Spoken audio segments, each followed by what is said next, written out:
Hello and welcome to my YouTube channel. I am excited to introduce this channel dedicated to help you mastering chemistry for GATE Excel. As we all know, GATE is highly competitive exams and chemistry is a crucial subject that can make or break your score. On this channel, we will be covering the entire GATE Excel chemistry and other subjects syllabus from this basic to advanced topic. We will break down complex concepts into simple, easy to understand lessons and provide you with plenty of examples, practice problems, and study tips. My goal is to create a supportive community of students who can learn from each other and stay motivated throughout their GATE preparation journey. So, if you are ready to take your chemistry skills to a next level and take your GATE Excel exam, subscribe to this channel and let's get started. A new video will be uploaded regularly, so be sure to hit that notification bell to stay updated. Now, coming to the portion, GATE is compulsory in chemistry is compulsory in GATE. Like you have also known that chemistry is compulsory. You have options in different subjects like geology, botany, microbiology, and food technology, but chemistry and reasonings are the compulsory subjects in GATE exam. So हम करते क्या है कि हम बहुत time पहले chemistry पढ़े होते हो और अब हम भूल चुके हैं उसे. बेसिकली गेट की chemistry is much more easier than what you have study in NEET, and the subject is also the topics are also very easy, so don't get panic and stick to the syllabus. GATE में सबसे ज़्यादा important चीज़ें क्या होती है, आपको preparation करने का तरीका आना चाहिए. बच्चे क्या करते हैं, like I am also the student जिसको सही गाइडेंस नहीं मिली गेट के एग्ज़ाम को क्वालिफाई करने के लिए.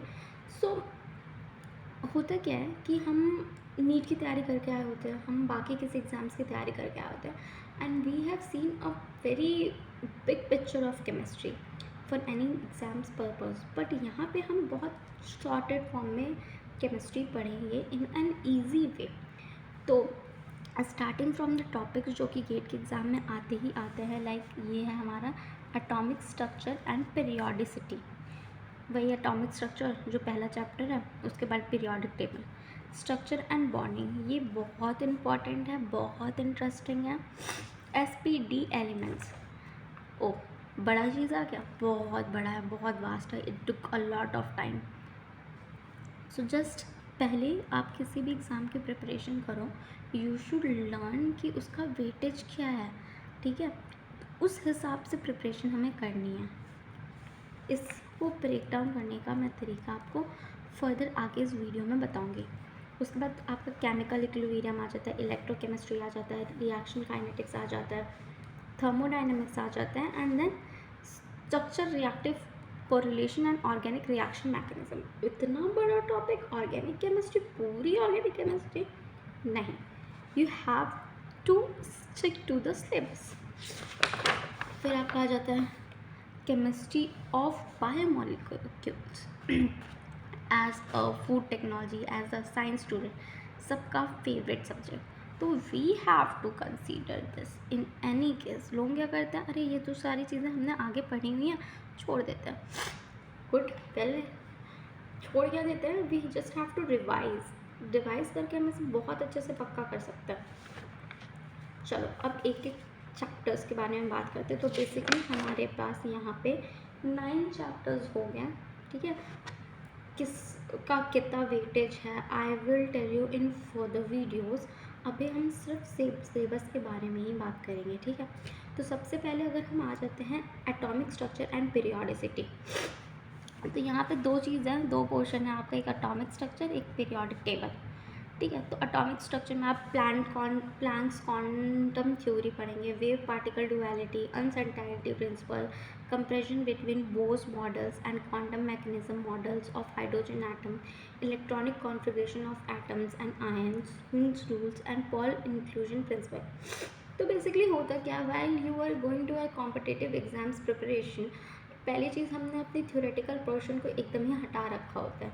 और जब भी हम कॉम्पिटिटिव एग्ज़ाम की तैयारी करते हैं, हम क्या करते हैं, directly jump into the formulas. अच्छा, ये फॉर्मूला होता है प्लैंक क्वांटम थ्योरी का, ये फॉर्मूला होता है वेव पार्टिकल ड्यूअलिटी का. हम सिर्फ डायरेक्टली जंप कर देते हैं फार्मूलाज की दुनिया में. कि हम डायरेक्ट क्वेश्चन में अपना फॉर्मूला रखें और आंसर आ जाए। ऐसे आपको पढ़ तो आप सब कुछ लोगे, लेकिन क्या आपको इतना मज़ा आएगा? अगर आपके पास प्लेंटी ऑफ टाइम है, I prefer you to go into a basic theoretical concept में आप जाओ, एक इमेजिनेशन पावर अपनी डेवलप करो कि आप कैसे चीज़ों को इमेजिन करते हो, and then just jump into the formulas. तो आपको वो लॉन्ग टर्म में रिटेन करने में भी हेल्प होगा। इस चीज़ को मैं आपको इस चैनल की मदद से बहुत अच्छे से समझाने वाली हूँ कि how to retain things with imagining that thing. Okay, फिर आता है हमारा structure and bonding, one of the prettiest chapter and most like होता है ना। इस चैप्टर को सबसे अच्छा पढ़ने का तरीका क्या होता है कि ये चैप्टर होता बहुत ईजी है, हम क्या करते हैं, हम डर जाते हैं। इसमें आप जितने ज़्यादा क्वेश्चंस लगाओ, आप अपने बेसिक कॉन्सेप्ट्स क्लियर करो, इसमें बहुत ज़्यादा थ्योरी में घुसने की ज़रूरत नहीं है। आप थ्योरेटिकल पोर्शन मत भी पढ़ो ज़्यादा, आपको बेसिक बेसिक डेफिनेशंस पढ़ता हो, बेसिक बेसिक चीज़ें पता हो। You have to work on your MCQs portion, you have to work on the questions. आप डेली इसको एज अ जैसे गेम खेलते हैं ना, 5 क्वेश्चन इसके लगाओ, and you will get to know कि आप कितने अच्छे से इस चैप्टर को कंप्लीट कर लेते हो। नेक्स्ट हमारा सबसे interesting part, SPD block element. I will make sure कि मैं इसे कंप्लीट करूं, बट ये मेरे लिए सबसे ज़्यादा लीस्ट इंपॉर्टेंट होगा, टू बी वेरी ऑनेस्ट। क्योंकि अगर आपने इसमें देखा हो तो आपको यहाँ से यहाँ तक का पूरा पोर्शन, कोऑर्डिनेशन कॉम्प्लेक्स आप में एक चैप्टर होगा, उसका मिलता है। You have just these 2 lines, इसके लिए आप इतना बड़ा चैप्टर बैठ कर रटोगे? Seriously I don't think so, it's a good idea. इससे ज़्यादा जितने में हम ये पूरा SPD ब्लॉक पढ़ेंगे ना, पूरा सिलेबस हम 50 बार रिवाइज कर चुके होंगे, because you also know this is such a big big big subject और बिग चैप्टर टू स्टडी। ऐसा नहीं कि मैं कह रही हूँ आप इसे छोड़ दो, बट हाँ, हम इसे ऊपर ऊपर से पढ़ेंगे, हम बहुत ज़्यादा इन डेप्थ चीज़ों में नहीं जाएंगे। उसके बाद आता है हमारा chemical equilibrium. Chemical equilibrium is one of my favourite subject. ठीक है, मैं आपको इसके थ्योरेटिकल पोर्शन दूंगी, कुछ क्वेश्चन साथ में बैठ के लगाएंगे, कुछ क्वेश्चन हम बाद में आके करना। इससे क्या होता है ना कि ये एक ऐसा सब्जेक्ट है जो मतलब ये एक ऐसा चैप्टर है, I am sorry, I am just repeating twirling saying subject. हाँ, ये एक ऐसा चैप्टर है जो जिसका थ्योरेटिकल पोर्शन बहुत कम है, and you have to just solve these question. 2 question रोज आप यहाँ से उठा लो, 2 क्वेश्चन यहाँ से उठा लो। अभी तो आपकी गेट के एग्ज़ाम में बहुत टाइम है, ठीक है। तो हर चैप्टर को पढ़ने का अपना एक अलग तरीका होता है, अपना एक अलग वे होता है।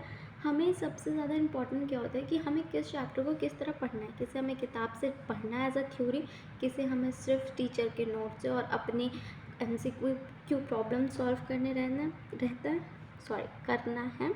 सो इन चीज़ों पे डिपेंड करता है कि हमारा एग्ज़ाम कितना अच्छे से क्लियर होता है।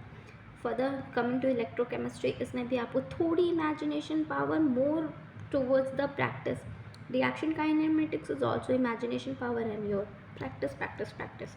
Thermodynamics, one of the most favorite subjects of mine, one of the most favorite chapter of mine. इसमें इतनी सारी चीज़ें हैं, लेकिन सब एक्सट्रीम ईजी हैं, एक दूसरे से सब कुछ कनेक्टेड और सब कुछ एक्सट्रीमली ईजी है। यहाँ पे आपको रिलेशनशिप बिल्ड करना आना चाहिए भाई।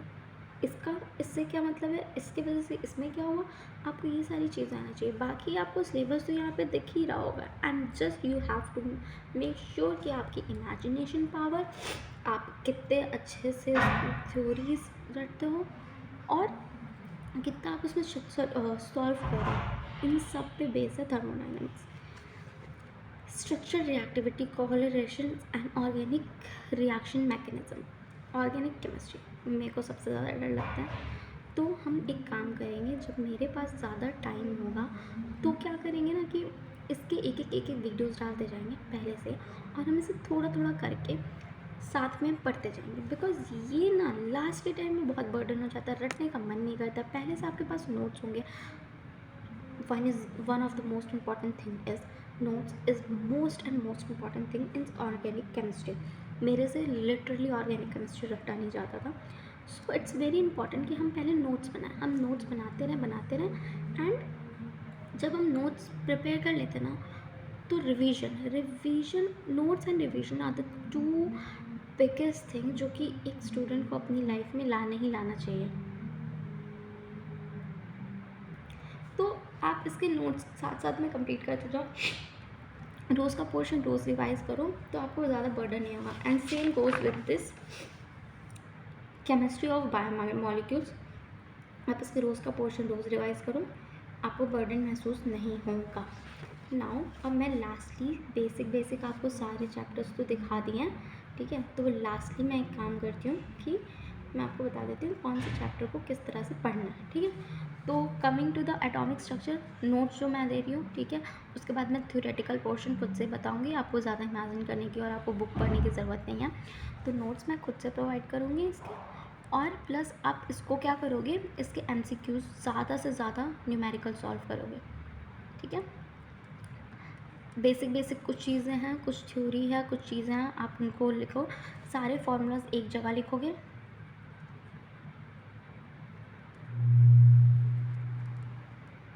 ठीक है। सबसे ज़्यादा इंपॉर्टेंट है, और उसे स्टिक करोगे अपने टेबल के सामने कि आप उसे रोज़ रोज़ पढ़ सको। Same goes with the periodic table, इसका भी एक स्मॉल नोट्स बनाओगे। मेरे नोट्स को बनाने के बाद भी आपके पास एक स्मॉल छोटा सा नोट्स होना चाहिए जिसको आप देखो और आप रोज़ के रोज़ चीज़ों को रिवाइज़ कर लो। अगर आप इस चीज़ में बहुत ज़्यादा डरते हो कि भाई कैसे होगा, आपको एक चैप्टर एक दिन पढ़ने में शायद 3 घंटे लगें, लेकिन उसको नेक्स्ट टाइम पढ़ने में आपको हाफ एन आवर लगेंगे। उसको रोज़ रिवाइज़ करने में, एक शॉर्ट नोट बनाने के बाद आपको सिर्फ 10 मिनट लगेंगे उस चीज़ को रटने में या देखने में। तो ऐसे ऐसे करके आपका टाइम ड्यूरेशन छोटा होता जाता है। Don't worry, we will be together in this journey. Same goes with this notes plus small formula notes, ठीक है, एंड MCQs। आप MCQs सॉल्व करो, अपनी बुक्स लो, I will recommend you some of them. कुछ अगर आप नहीं भी कर पाते हो कि सम ऑफ द टाइम कि हमारे पास इतना टाइम ही नहीं होता है कि हम नोट्स बना सकें, मतलब MCQ सॉल्व कर सके, तो क्या करो कि बहुत सारे वीडियोस आते हैं MCQs के कि भाई चलो प्रॉब्लम सॉल्व करते हैं इस सब्जेक्ट से, इस टॉपिक से रिलेटेड, उसे डालो 2x पे करो और 10-15 क्वेश्चंस तो एटलीस्ट सॉल्व करो। वो तो छाट के वही क्वेश्चंस लेके आते हैं जो कि इंपॉर्टेंट होते हैं। गोज विद दिस, इसे हम सबसे लास्ट में कवर करेंगे, लेकिन अगर हम ये पढ़ना है तो सेम चीज़, same basis notes plus small formulas plus MCQs के थ्रू ही जाएंगे। इसके बाद भी अगर हम इसमें भी सेम चीज़ करेंगे, इसमें भी सेम चीज़, इसमें भी सेम चीज़ करेंगे, थर्मोडाइनमिक्स में भी सेम। इसमें आप सिर्फ नोट्स लो, अच्छे से नोट्स लो, बहुत ज़्यादा डेप्थ में जाने की ज़रूरत नहीं है, लेकिन आई विल प्रेफर यू कि आप इसमें खुद से बुक्स पढ़ो, बुक्स, ठीक है। इसमें बुक की रीडिंग करो, ठीक है। ऑर्गेनिक केमिस्ट्री को आप रोज़ आधे घंटे पढ़ो, लेकिन पढ़ो अपने आप से भी, क्योंकि ये इतना वास्ट सब्जेक्ट है कि कोई भी कंप्लीट नहीं करा पाता है। सो इस चीज़ के लिए आप पहले से प्रिपेयर रहो कि I have to look for the organic chemistry. बहुत ज़्यादा इन डेप्थ पढ़ने की चीज़ों को ज़रूरत नहीं है, ऊपर ऊपर से पढ़ो। एंड ये चीज़, this portion I will complete, ठीक है। तो इसमें आपको नोट्स चाहिए, just stick to the notes. बाकी जब हम नेक्स्ट फॉर्म में सारे क्वेश्चंस करेंगे तो आपको मोस्ट ऑफ द क्वेश्चंस इनके मिल ही जाएंगे। आई विल प्रेफर कि आप कुछ चीज़ों पे बहुत ज़्यादा फोकस करो, आपके डेली नोट्स पे। आपके नोट्स प्रॉपरली कंप्लीट होने चाहिए। I am not saying right the theoretical portion, right what is important for you, सारी चीज़ें लिखने की ज़रूरत नहीं है। दूसरी चीज़, आप वीडियोस देखो, 2x पे देखो, what ever you wish for, जो भी आपकी लर्निंग कैपेसिटी है। तीसरी चीज़, आप MCQs पे फोकस करो, जो न्यूमेरिकल पोर्शन वाले सब्जेक्ट्स हैं, जैसे एटॉमिक स्ट्रक्चर, आपका chemical equilibrium, electrochemistry, reaction kinematics, आप रोज़ उनके क्वेश्चन सॉल्व करने की कोशिश करो। मत कर पाओ रोज़ तो आधे घंटे तो करो, ठीक है। और उसके बाद ये 2 चैप्टर हैं, structure and reactive correlation, organic chemistry और आपका biomolecule will just cover in 2 days। अगर आपके पास प्रॉपर नोट्स हैं, आप 2 दिन में उसे पढ़ के किनारे कर लोगे, अगर आपको कॉन्सेप्ट क्लियर है तो।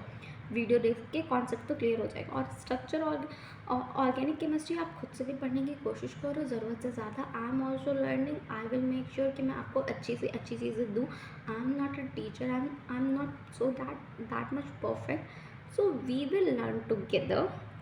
And lastly, I will love to tell you something कि कुछ चीज़ें एकदम ध्यान में रखना कि हमें बहुत ज़्यादा हार्श नहीं होना है खुद पे।